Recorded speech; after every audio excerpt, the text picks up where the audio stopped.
Subscribe to our channel by clicking the subscribe button. Click the bell button and enjoy the latest uploads from our channel. कहते हैं कि एक बादशाह ने अपने वजीर को आधी सल्तनत देने को कहा, लेकिन साथ ही कुछ शराइत भी ऐड कर दी। वजीर ने लालच में आकर शराइत जानने की दरख्वास्त की। बादशाह ने शराइत 3 सवालों की सूरत में बताई। सवाल नंबर 1, दुनिया की सबसे बड़ी सच्चाई क्या है? सवाल नंबर 2, दुनिया का सबसे बड़ा धोखा क्या है? सवाल नंबर 3, दुनिया की सबसे मीठी चीज़ क्या है? बादशाह ने अपने वजीर को हुक्म दिया कि वो इन 3 सवालों के जवाब 1 हफ्ता के अंदर अंदर बताए, बसूरत देकर सजाए मौत सुनाई जाएगी। वजीर ने पहले दुनिया की बड़ी सच्चाई जानने के लिए मुल्क के तमाम दानिश्वरों को जमा किया और उनसे सवालात के जवाबात मांगे।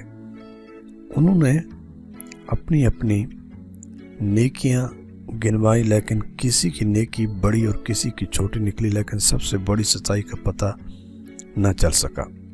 उसके बाद वजीर ने दुनिया का सबसे बड़ा धोखा जानने के लिए कहा तो तमाम दानिश्वरों ने अपने दिए हुए फरेब का तज़किरा करते हुए सोचने लगे कि किसने किसको सबसे बड़ा धोखा दिया, लेकिन वजीर इससे भी मुतमईन ना हुआ और सज़ाए मौत के खौफ से भेस बदल कर वहाँ से फरार हो गया। चलते चलते रात हो गई।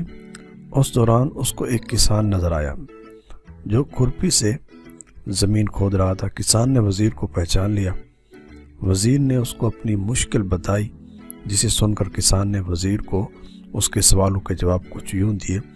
दुनिया की सबसे बड़ी सच्चाई मौत है, दुनिया का सबसे बड़ा धोखा जिंदगी है। तीसरे सवाल का जवाब देने से पहले किसान बोला कि अगर मैं तुम्हारे सारे सवालों के जवाब बता दूं तो मुझे क्या मिलेगा? सल्तनत तो तुम्हारे हाथ आएगी। ये सुनकर वजीर अपने 20 घोड़ों की पेशकश की, उसे अस्तबल का निगरान बनाने की पेशकश भी। किसान ने यह सुनकर इनकार कर दिया। वजीर ने सोचा ये तो आधी सल्तनत का ख्वाब देख रहा है। वो चल दिया तो किसान बोला, आज भाग गए तो पूरी ज़िंदगी भागते रहोगे और बादशाह के बंदे तुम्हारा पीछा करते रहेंगे। ये सुनकर वजीर पलटा और आधी सल्तनत की पेशकश कर दी, लेकिन किसान ने इनकार कर दिया। इतने में एक कुत्ता आया और प्याले में रखे दूध में से आधा पीकर चल दिया। किसान बोला, मुझे आधी सल्तनत नहीं चाहिए, बस तुम ये कुत्ते का बचा हुआ दूध पी लो तो मैं तुम्हारे सवाल का जवाब दे दूंगा। ये सुनकर वजीर तिलमिला गया, मगर अपनी मौत और जासूसों के डर से उसने दूध पी लिया और अपने तीसरे सवाल का जवाब मांगा। किसान ने कहा कि दुनिया की सबसे मीठी चीज़ इंसान की गज़ है, जिसके लिए वो ज़लील तरीन काम भी कर जाता है।